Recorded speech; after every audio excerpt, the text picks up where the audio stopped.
Welcome to episode 1 of Excelsior, a first-hand perspective into New York City's justice system. Today we will examine arraignments through a perspective based on compiled cases. We will start with an overview of arraignments, experience one firsthand, discuss and pay bail, and delve into many other topics, such as protective orders. I hope you enjoy. Your name is Anthony Temple, and you are a young man from the neighborhood of Canarsie in Queens, New York. You have had a rough childhood, but finally found family in a dangerous group of young adults breaking into cars in the rich areas of Manhattan to joyride for a few hours. Although you joined this group at a young age, you recently turned 18. The fact that you were an adult matters because you recently got arrested for unauthorized use of a vehicle in the third degree and will be tried in a criminal court. You are being held for something your lawyer called an arraignment. Earlier today, you were put into a van and sent to a courthouse in Lower Manhattan. Your lawyer gave you a few papers that you have read over and over again. The police took you to a courtroom, and you are waiting with some other people for the judge to start your session. You look at the other people next to you and you wonder about their story. To pass the time, you begin to read the papers of the person next to you, a tall man who looks around 30. He has long dark hair that frames his button-down shirt, which has a few holes. You learn that he is here for assault in the third degree and domestic violence. You scoot a little further away from the man, but thankfully he is sleeping. On your other side is a little woman who looks highly upset. She is wearing a fancy dress, but you can tell it hasn't been washed because it is very wrinkled. She is muttering something about being kicked out of her house. You suddenly notice she is glaring at you for looking at her paper, and you look away, suddenly very interested in tying your shoe. Before you look away, you find out that she is charged with criminal possession of a controlled substance in the 7th degree. You suddenly look up as the court-martial yells, "All rise." Proceeding currently happening is an arraignment. An arraignment is when the judge decides what will happen to you before your trial. An arraignment has to happen 48 hours after an arrest. After an arraignment, there is a substantial period before a trial, so judges can release someone as long as there is a reasonable expectation that they will return. Usually, if someone's record is lengthy, judges will not allow them to be released before trial. In New York City, most judges will release you on a special program called Supervised Release. Supervised Release sets a level and tier, which translates to the amount of reporting, meetings with the probation officer, a defendant must complete. Supervised Release is New York City specific and usually set for high-level misdemeanors and nonviolent felonies. Levels 1, 2, and 3 are Tier 1, and levels 4 and 5 are Tier 2. At Tier 2, defendants must report in person, and at Tier 1, the probation officer can give you the option to report over the phone. Usually, if your crime is more severe, the judge will set bail for you. There are 4 types of bail, and the judge always sets 3. The types of bail are cash bail, bail bonds, unsecured bonds, and partially secured bonds. An unsecured bond is when a judge orders a bond that a defendant must pay if the court date is missed, but the defendant does not have to pay any upfront money. A bail bond is when a bail bondsman is hired by a defendant to provide the total bail amount. The bondsman receives a premium from the defendant in return. You never get your premium back, but the bondsman gets the bail back if the defendant shows up to court. If the court date is missed, the bail bondsman collects on collateral, like a car, boat, or house. The bail bondsman can also set up mandatory rules that the defendant must follow, like no drinking or reporting to the bondsman, to ensure that the defendant will not miss their court date. Cash bail is when the bond is paid in full with cash. The money is never returned. A partially secured bond is when the defendant or others pay 10% of the total bond amount. The money is returned when the defendant returns to court. If the defendant does not return to court, the court will require certain obligers, people who agree to pay the defendant's bail, to make payment. Defendants can also be remanded, which means they are sent to jail until the trial, or defendants can be released on their own recognizance, which means they are released unconditionally until trial.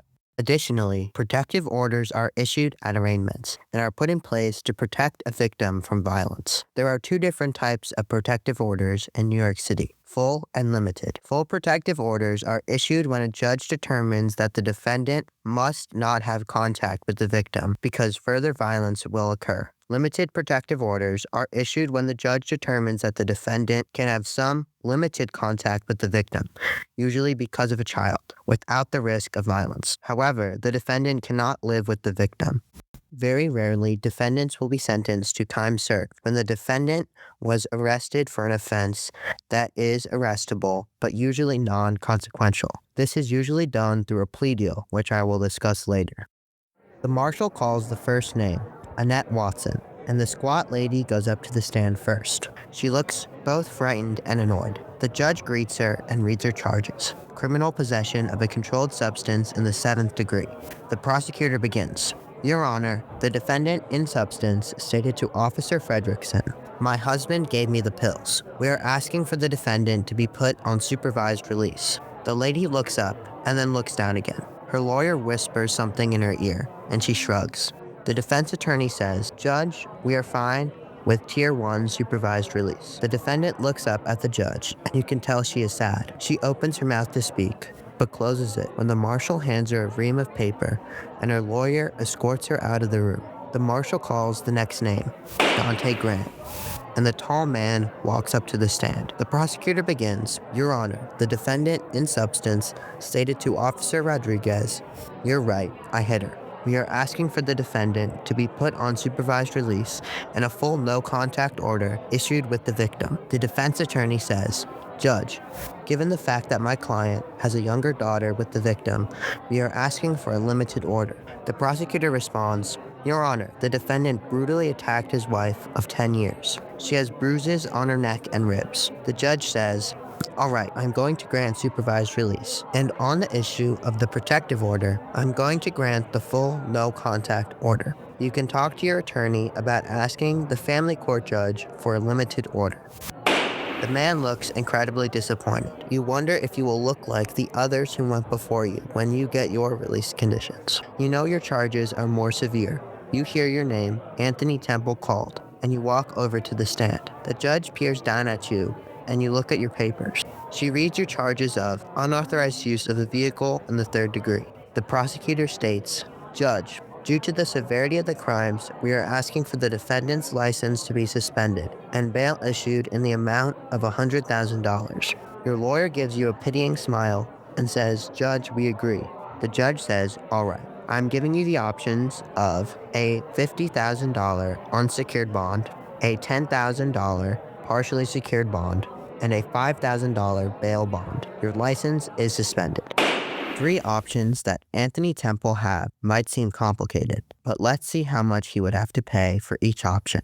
Again, for the unsecured bond, Temple would pay nothing as long as he comes back to court on his court date. If he does not come back, he will have to pay $50,000. For the partially secured bond of $10,000, his obligers would have to pay 10% before his release, which is $1,000, and the other $9,000 if he does not show up to court. For the bail bond, Temple would have to pay a premium or fee to the bail bondsman. The maximum fee is calculated in the following way. 10% of the first $3,000 plus 8% of the next $7,000 plus 6% of the amount above $10,000. So, using that formula, his maximum bail bonds premium would be $460 of his $5,000 bail bonds.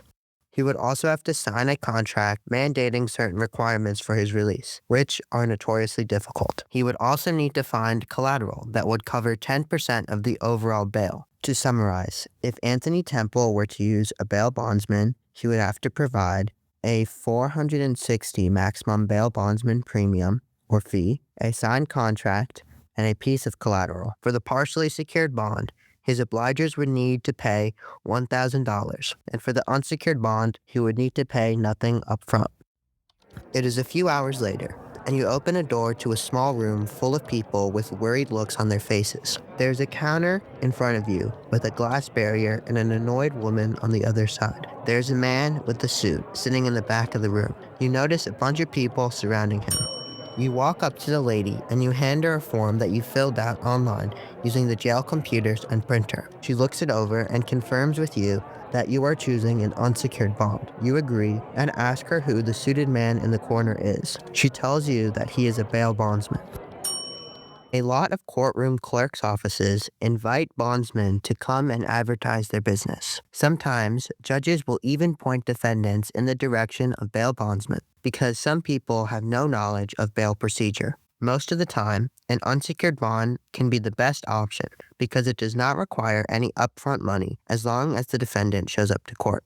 Most of the time, bail bonds is not the most advantageous option. Often, bondsmen take advantage of the defendant's lack of knowledge and force them into predatory deals, sometimes charging huge premiums and forcing them into contracts that are almost impossible to fulfill. This is beneficial for both the bondsman and the state because the defendant will most likely break the contract and have to return to jail. Then, the state will make money from the fees that the defendant must pay while in custody. Remember, this is all before the defendants are even found guilty. They are still legally innocent at this point. If the defendant is not aware of the maximum bail bondsman premium formula, then they could be charged a random amount of money. However, this cycle is easily broken if the defendant is informed about the process. Another key exploitation is with protective orders. Often, a protective order is too simple to be effective. Sometimes defendants associated with domestic violence and assault live with their victims, meaning a protective order would displace them. Again, this is before they are found legally guilty, meaning the charges against them could be untrue. However, the defendant should not necessarily be returned to live with a person whom they could have committed violence against. This paradox is difficult for judges to sort out without a lengthy hearing, and there are no other sentencing options, meaning most of the time, family court will decide the fate of these defendants. When talking about arraignments, something really important to mention are desk appearance tickets, or DATs. If a police officer determines that a defendant does not need to go to jail, they can receive a court date and be dismissed. This allows the government to save money and depopulate the jails. Most nonviolent crimes have a DAT. Most of the time, defendants with a DAT are immediately offered plea deals upon returning to court. I really hope you enjoyed part 1 of the series Excelsior, a first-hand perspective into New York City's justice system. Join us for part 2, where we will discuss trials and rehabilitation courts.